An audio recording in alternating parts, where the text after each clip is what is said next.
apologies for asking this of you, Elaine. It's merely that I'd like to make an inquiry regarding the nature of these sanctuaries. Please, your presence is more than welcome. We'll ask the sage together. I'll start by offering a prayer to the sanctuary.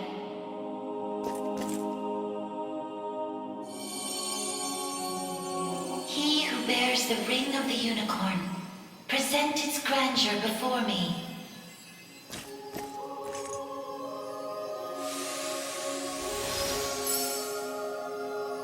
Beside you stands the Tyrannos of Elheim. The ring of the unicorn would remain ever bound were it not for you.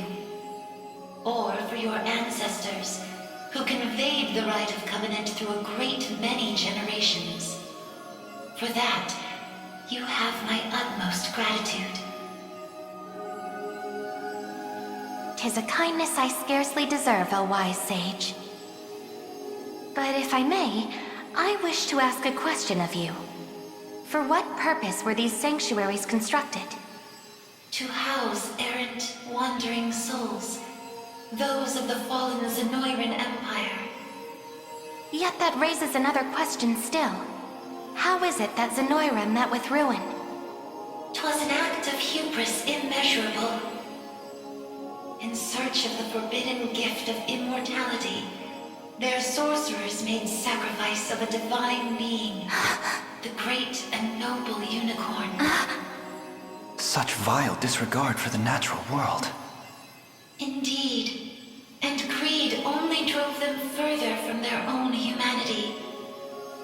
Amidst the slaughter, they sought to elicit the creature's purifying energy, and in so doing, break free of the shackles of mortality. Yet the cleansing fires of the unicorn glow impossibly bright, violent in their rejection of vice and villainy. For the wicked-hearted to harness such a power as their own would be a contradiction of its very purpose. 'Twas a miscalculation of the most fatal ilk. With the beast's dying embers, the fury of the unicorn struck Zenoira's people. Their skin burned, their flesh was rent from their bodies, and their souls were condemned to wander for the rest of eternity. How horrible. 'Twas the greatest irony, then, that the rite proved a success in the end. From the ashes of tragedy rose but one survivor. A single girl, capable of communion with the divine unicorn her countrymen had so cruelly defiled. Aside the Pontifex of Albion and the elven Tyrannos, she set forth to deliver peace to the restless souls of Zenoira's citizens. A venture which saw them construct 6 sanctuaries spread through every land of Fevrith. Upon its completion, she rallied those loyal to her cause and founded a new nation, Cornea, of which she would become the first queen. And with the spirits of her brethren pacified at last, she relinquished the power she had never once wished to receive. 'Twas then that it was severed in twain, each half laid into a sacred relic, symbolic of her tale. The ring of the unicorn. And that of the maiden. Then the reason this ring answers to me alone is the royal blood flowing through my veins. Quite so. Your heart is that of the unicorn, fated to commune with a maiden true and fair. A destiny which culminated in the rite of covenant and the subsequent unbinding of the ring's true form. Now, the power of cleansing housed within these grounds will prove a great boon in the battle ahead. You need only accept its grace.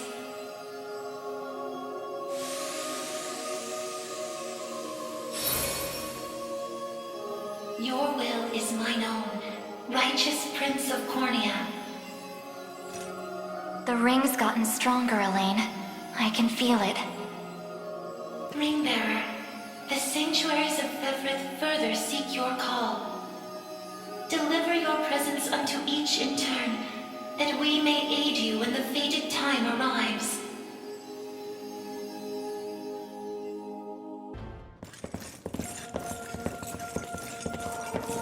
Forgive me for prying, Berengaria, but why have you asked to join us here? Baltro, I want to know more about the man who thinks he can tamper with other people's minds. I have a few other questions for this sage of yours, too. I'll start by offering a prayer to the sanctuary.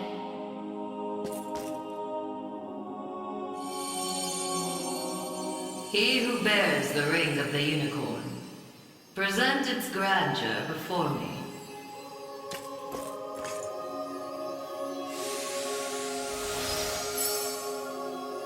Excellent.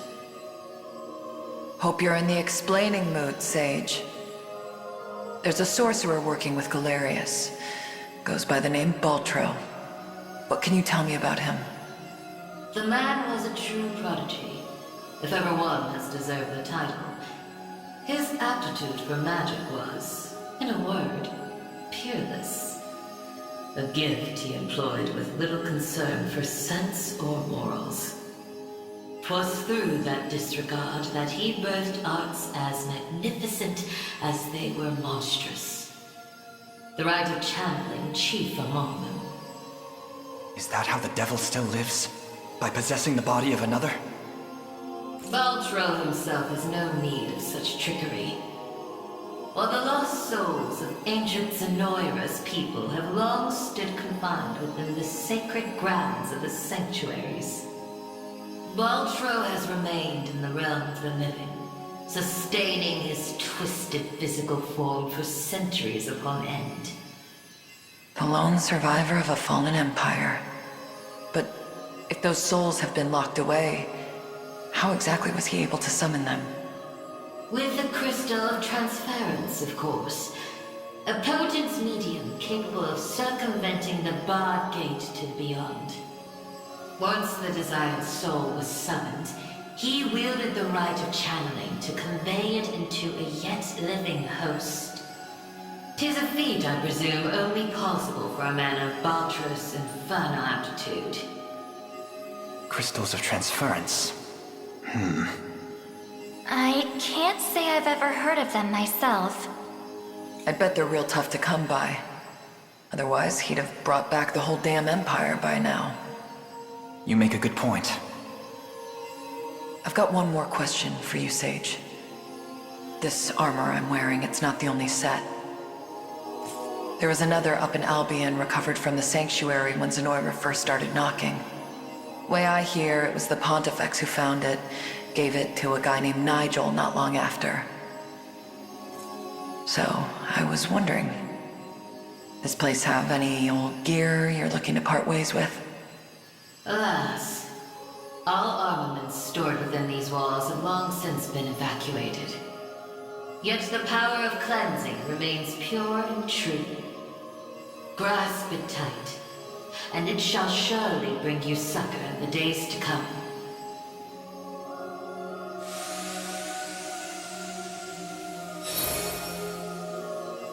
Your will is mine own, righteous Prince of Cornea. The ring's gotten stronger, Elaine. I can feel it. Ringbearer, the sanctuaries of Fefrith further seek your call. Deliver your presence unto each in turn, that we may aid you when the fated time arrives.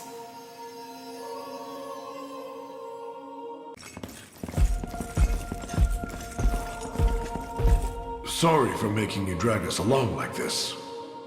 Please, there's nothing to apologize for. I take it you have a question to ask. We want to see if this sage knows anything about the blue. It's the only reason we even got in here, so... I'll start by offering a prayer to the sanctuary.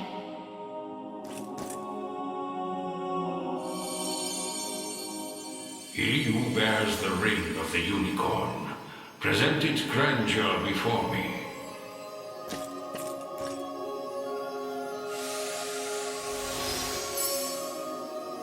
You've accomplished much, Ringbearer. 'Tis no easy feat crossing a nation bound in the harshest of winters. I don't mean to interrupt, wise sage, but I was wondering if you could answer something for us. What exactly is the Bastorius Blue? You refer to the azure stone on your person, yes? It is magic made crystal, cultivated by the elves of yore. Long ago, when their kind still called Bastorius home. There were elves here? That era too saw Zenoira's reign encroach upon every region of Fevrith. The elves to the south, secure behind Ervelda's veil, espoused neutrality and insulated themselves in the forests of Elheim. Yet those in Bastorius did not possess such luxury. Instead, they forged a powerful crystal capable of transforming their bodies into those of colossal beasts. Astrals. But they could turn themselves back, right? Such a technique did exist, yes. Though, unfortunately, it has long been lost to the passage of time. Should have guessed as much. Still, Zenoira must have had some reason for wanting the stone so bad. Even though they didn't use their mind control to try and get it. I suspect you allude to the rite of channeling. As I understand it, Bestral physiology is far too distinct to house a human soul, making the rite a futile venture. In its place, they likely sought the crystal for its similar mastery over the hearts of your race. All in the grand hopes of bridling the same strength they failed to overcome so many years prior. Some story this thing's got. Now, we lack the time for further conversation.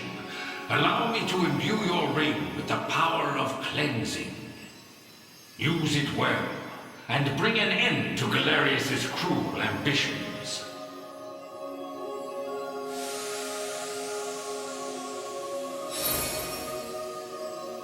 Your will is mine own, righteous Prince of Cornea. The ring's gotten stronger, Elaine. I can feel it. Ringbearer, the sanctuaries of Fevrith further seek your call. Deliver your presence unto each in turn, that we may aid you when the fated time arrives.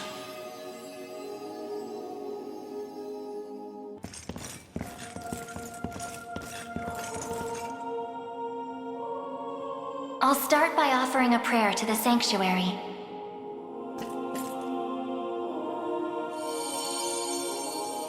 He who bears the ring of the unicorn, present its grandeur before me.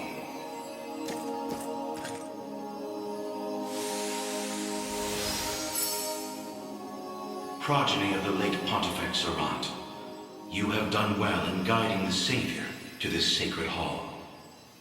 You know of me? I do.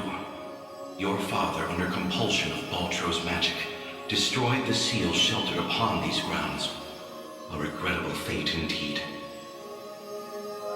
Excuse me the question, wise sage. Why is it that those of the pontifical lineage are able to break the sanctuary seals? 'Tis a tale even older than the Orthodoxy itself.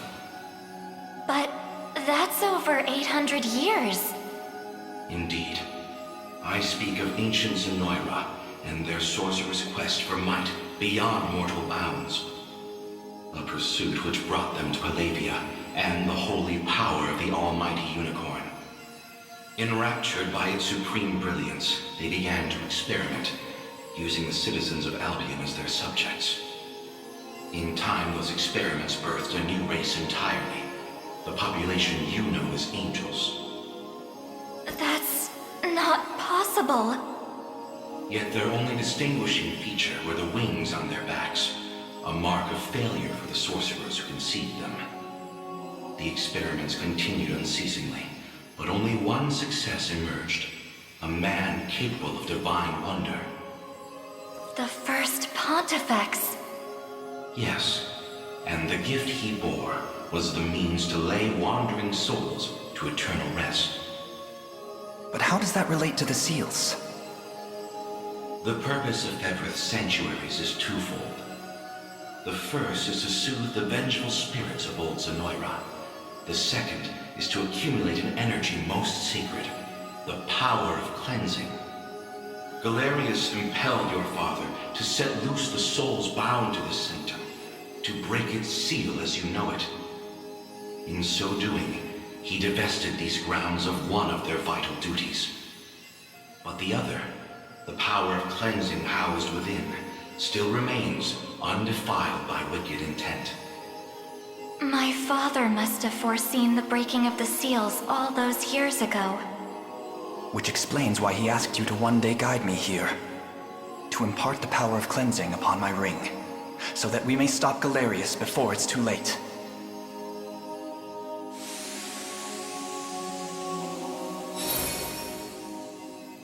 Your will is mine own, righteous Prince of Cornea. The ring's gotten stronger, Elaine. I can feel it.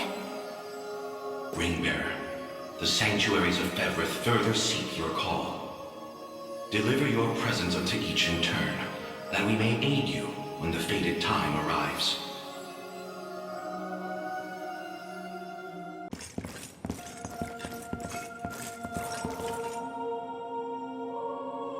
I'll start by offering a prayer to the sanctuary.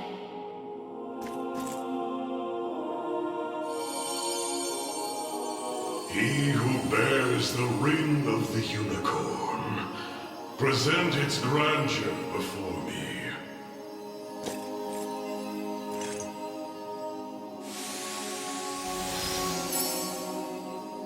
Your efforts are commendable indeed. I shall grant you my might, that Galerius's ambitions may at last be foiled. If you'll allow me a question first. Galerius asserts himself Emperor of the fallen Zenoiran Empire, but I wonder, do his claims ring true? They do. He is a man dangerous beyond all reason or belief. In truth, Zenoira's people were not born on Fevrith soil, but hail from another continent beyond the great seas. Their populace enjoyed countless years of peace and prosperity, ushered in by magical advancements of the highest order. Yet, after a contested succession sparked civil war, the very magic which once enhanced their lives now stole them away instead. And by the day Galerius emerged victorious, Zenoira was naught but barren wastes, inhabited chiefly by the corpses of the damned. Faced with such cold conclusion, most would have considered him a king absent a kingdom. Yet Galerius would not be denied his reign. Mustering what few pitiful subjects remained in the realm of the living, he set off to seize a new shore as his own, Fevrith. Then the ancient Zenoira we're familiar with was actually an invading army from a far-off continent. The modest fiefdoms which dotted Fevrith could but thrash and flail beneath Galerius's insurmountable might. Only Elheim, shielded by the boughs of the divine Erelda, was spared utter decimation. If that same conqueror now blights our lands as well, can we assume General Valmor was possessed by his soul? I don't believe we can. An energy so ineffably evil likely derives from something else entirely. How do you mean? Were he merely revived through the rite of channeling, slaying the host would banish his soul back to the frigid gates of the beyond. Yet, to judge by the monstrous aura surrounding him, I fear the task far too great for such crude methodology. No matter the truth of it, Galerius must be stopped. And the power of cleansing housed within these walls shall hearten that pursuit. 'Tis yours, should you but accept it.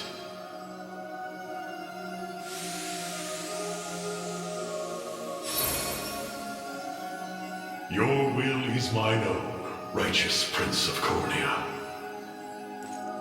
The ring's gotten stronger, Elaine. I can feel it. Ringbearer, the sanctuaries of Fevrith further seek your call. Deliver your presence unto each in turn, that we may aid you when the fated time arrives.